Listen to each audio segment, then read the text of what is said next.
Hello, everyone. Welcome to the live Q&A session for my 10-day Quantum and Circadian challenge. There were no questions today. I decided to go over the 10 practices that are featured in my 10-day Quantum and Circadian challenge. I'm going to go over them and then I'm going to briefly give some background behind the practice and some of the scientific information as to why it is important, why I chose to include them in the 10-day Quantum and Circadian challenge. So the first practice is wake up with the sun. You want to wake up just before or at sunrise, and the entire point is to not look at any devices, your phone, don't turn on any lights. You want the first light in your eyes and on your skin to be light from the sun, and ideally sunrise light. Remember, your mitochondria are light sensitive. Blue light and non-native electromagnetic frequencies, also known as EMFs, disrupt cellular function, and it slows the flow of electrons through the electron transport chain. And this creates inflammation, basically speaking. Sunrise light helps reset your circadian rhythm and it primes your body to produce energy optimally throughout the day. So that is practice number one. Practice number two is sunrise light exposure. So you want to make sure that you are waking up and you're not looking at your phone or turning on any lights. That's the first practice. And the second practice is to get outside and get that first light of the day being from the sun in your eyes, and ideally sunrise. So you want to go outside, bare eyes, no glasses or contacts, and expose as much skin as possible. It's sunrise light exposure. The skin in your eyes, they contain photoreceptors that contain light data to signal hormone production. Morning light triggers serotonin and pineal melatonin production, which is vital for mood, sleep, and overall mitochondrial function.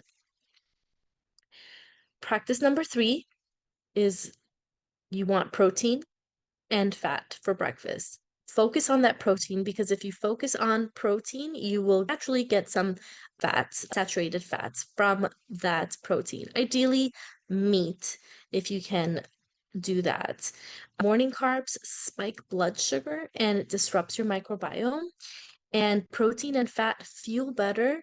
They're better mitochondrial fuel for mitochondrial output. They support neurotransmitter creation, and they also help your body become metabolically flexible when you stick to a high fat and protein diet as opposed to a diet high in carbohydrates.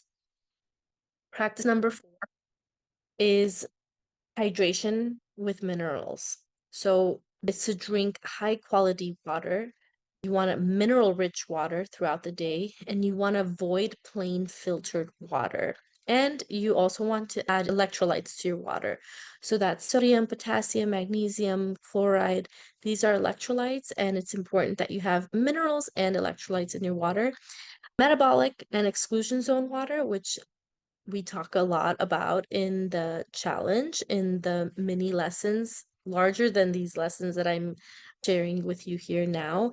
The mini lessons that you get dripped out through your email, we talk a lot about how this metabolic water is created within the mitochondria. It's structured water and it creates your body's quantum coherence and allows for electron flow through fast-paced super quantum highway, as I like to call it. So hydration is not just about the volume of water that you consume, it's about structure and it's about minerals and electrolytes. Practice number five is about eating local and seasonal and focusing on low deuterium foods. So you want to focus on quality fats and proteins for lunch, not just breakfast. And you want to avoid high deuterium foods. So food is quantum information, just like light, just like sound, which we don't really talk about in this challenge, but just like light and just like temperature. Food also provides our body with quantum information. Carbohydrates, especially processed ones, and grains like corn slow down ATP production and increase deuterium, a heavy hydrogen isotope that actually clogs your mitochondria. Eating with your light environment, meaning eating seasonally and local, helps support energy production, hormone regulation, and longevity. Practice number 5 is about blocking blue light after sunset and limiting artificial light exposure. Keep those off after sunset as much as possible. You want to turn off your devices, turn off your television, your computer, try not to use them. Your phone, you want to keep your phone on red mode if possible. And that's because blue light keeps cortisol high and it suppresses melatonin. It also shrinks exclusion zone water and slows mitochondrial function and disrupts sleep.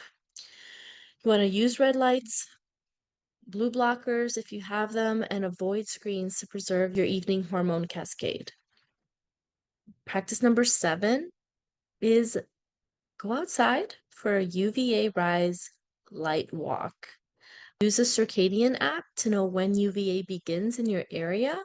It's called My Circadian app, and you want to go outdoors when your app tells you that there's UVA rise outside. This is because UVA light is critical for making melatonin. So we don't just make melatonin at night. We often think about melatonin being just the pineal melatonin, but there's also subcellular melatonin, which is created during the day as well. It flows through our body all day long. But pineal melatonin is actually created with UVA light in the daytime.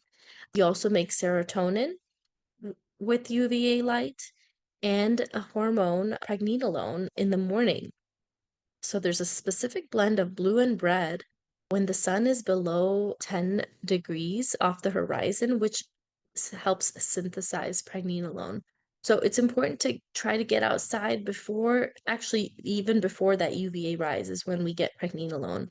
And then other neurotransmitters are also created with UVA light. UVA light also depletes deuterium and it enhances exclusion zone water. Getting this light daily enhances hormonal, emotional, and energetic health. Practice number 8 is about sunset light. You want to go outside at sunset to absorb the change in the light spectrum. You want to get that red light in the morning, but also in the evening, which we get at sunset, and a lot of unfiltered infrared light.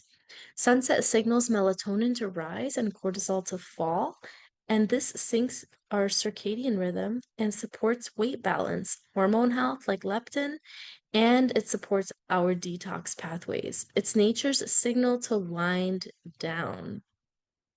Practice number 9. Get an early dinner and no snacking. No snacking after sunset, and really try not to snack throughout the day at all. You want to eat your last meal before sunset. And again, you want to focus on fats and proteins. Food raises insulin, right?